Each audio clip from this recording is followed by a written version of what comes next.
The last thing I want to talk about is some of the common threats to information security. So I think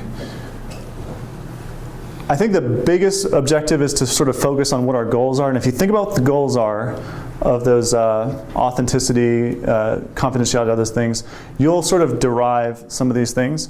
But I also want to spend a little bit of time talking about some of the common threats. So backdoors, I think that one is probably the most hilarious. Is, could you imagine a bank saying, like, the way we're going to let the cleaning crew is we're just going to leave the back door open. Like, it's just ridiculous that you would ever do that. But a lot of systems do that. So for example, the lost password stuff where it's like, answer this stupid question and you can get your password.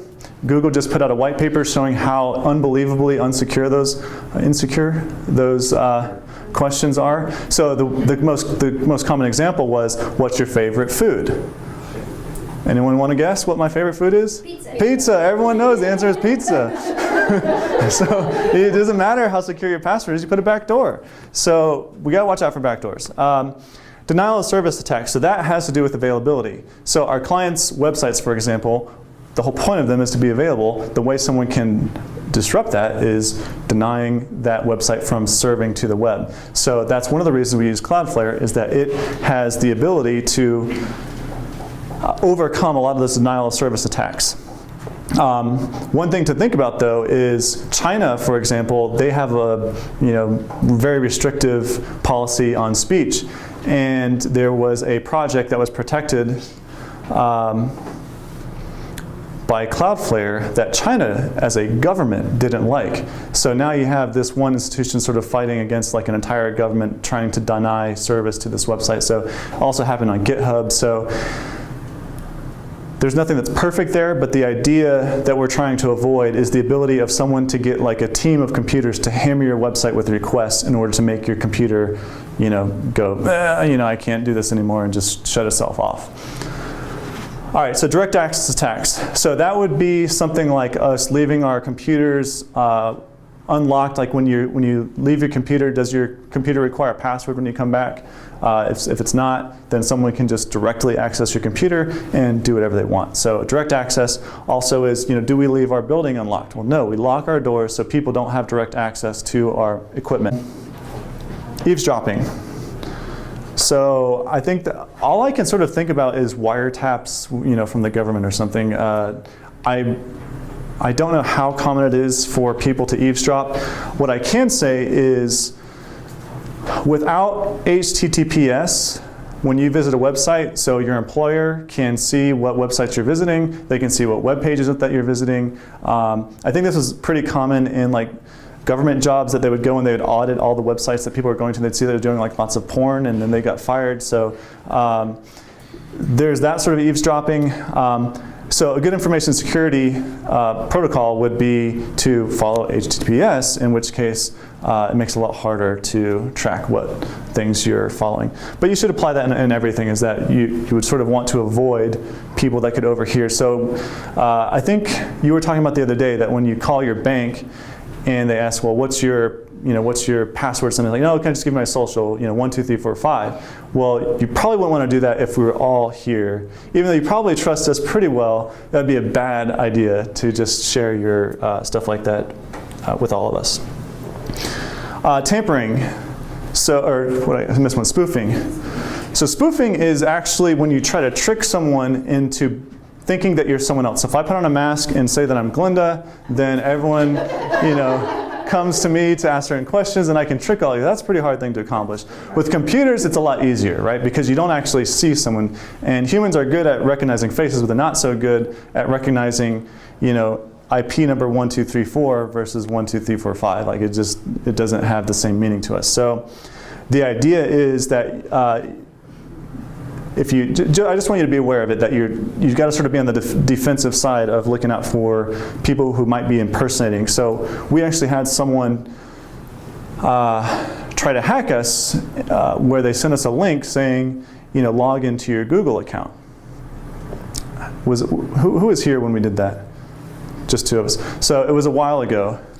Yeah, I was here. And well, Ron was here, obviously. It was a while ago, but but you have a person that's impersonating Google saying, we're Google, give us your password. And so it's really easy for a lot of people to fall victim to that because they tricked us into thinking that we're giving our information to Google when in fact we're not giving it to Google, we're giving it to a hacker. So LastPass actually really solves that problem because you never give your password to anyone, you only put it into LastPass. So if you're ever finding yourself typing in a password, you're like, should I be typing in a password? No, you shouldn't be typing. Put it into LastPass and then have LastPass put the password, and that sort of protects you from accidentally disclosing. Because the other thing that happens, if you go to some website that's not owned by Google, and LastPass is not going to give you access to put in that password anymore. You'd have to go hunt down the password and copy it. It'd be a lot of work versus most of the time LastPass will just fill in the password and let you log in automatically.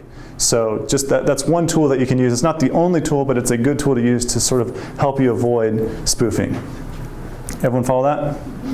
Cool.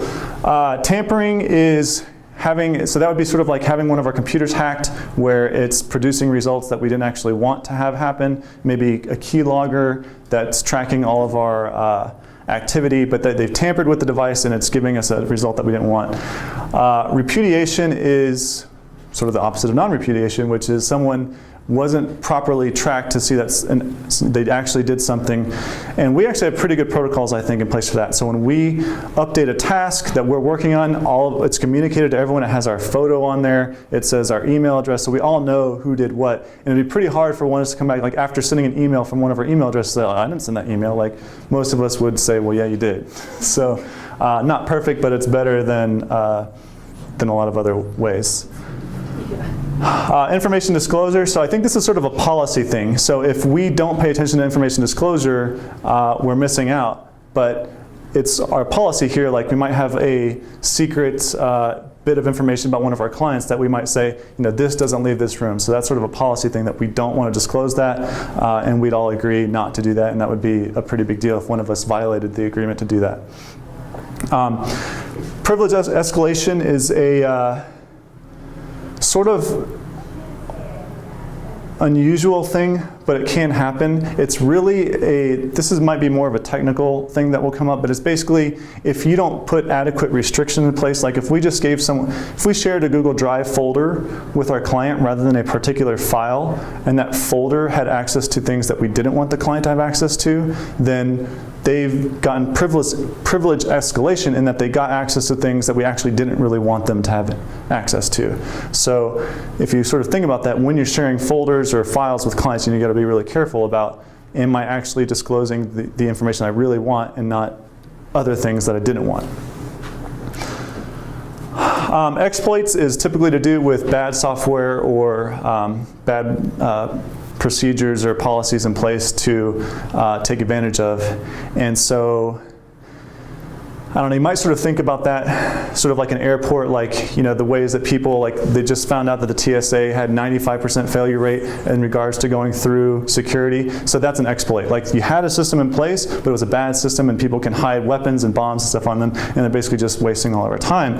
But in software, we want to not have exploits. So your idea is to put yourself in the mind of the adversary, and what would they do to try to circumvent the procedures we have in place, and then try to find ways to block that. Social engineering and Trojans. So that's actually been more, and that's actually probably the most common thing I'm seeing in regards to information breaches.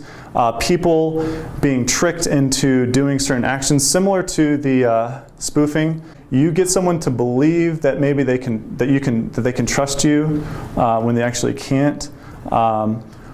Putting the fake Google logo and getting you to log into a website that's not Google. So even though the website might have said like, example.com, but it has the Google logo, so it's sort of spoofing, but it's also social engineering in that it tricks you into taking an action that you wouldn't otherwise take. So I know an example. So say you get a phone call from someone that says, I'm Jonathan Stanley. Can I please have your password to your computer? Like, no, that's the answer is no. But even though it's, you think that maybe, but you sort of recognize my voice. That might not be a perfect example, but you can sort of get the sense that just the fact that someone said that they're Jonathan Stanley doesn't actually mean that they're Jonathan Stanley. They were just engineering you to get the result, to get you to do the thing that they wanted you to do. So you might say, all right, let me chat you to make sure that, maybe I've double validated you that way. Like, I recognize your voice, but, send me a chat as well. I don't think that's a huge deal here, but just sort of as an example of what social engineering might be. Social engineering is the guy who calls saying he's with the Police Protective Association and would you like to make a donation so a kid can go to the circus. Beautiful example. That is a very unfortunate example of social engineering. I got a phone call for the relief for the earthquake in Peru or something. Yeah.